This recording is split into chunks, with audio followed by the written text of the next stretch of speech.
The Heidelberger Druckmaschine is the world market leader for sheet-fed offset printing solutions. We are in over 170 countries, serving almost 200,000 customers worldwide.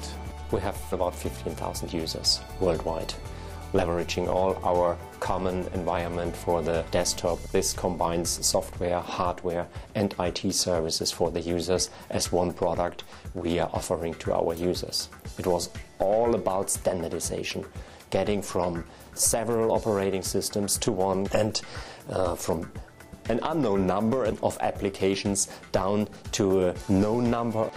This is where we saw we can get more efficient, we can reduce costs, and we can gain benefits for the user, reducing their downtime, make systems more stable, reliable for them. We are covering today about 500 applications we are supporting for our users. We have about 118 standard applications.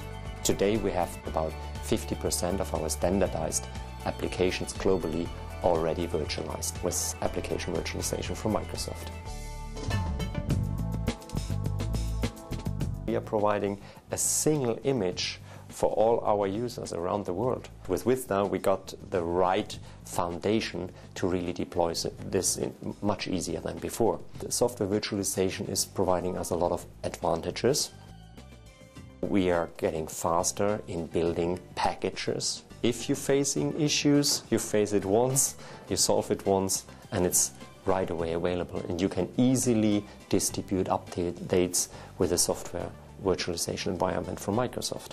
If somebody would have told me there is something like virtualization installed and I did not know it before, I would say no, nothing changed. It's all the same. We are really connected all over the world with the same IT platform, which really helps us to improve our business. We shortened the packaging time compared to traditional packaging technologies. When we use virtualization as a technology to prepare a certain software, it costs us 40% less. For the future, we are expecting, by using the next version of Microsoft virtualization technologies, to increase the number of software which is able to be virtualized. And that will again decrease our running costs and the total cost of ownership.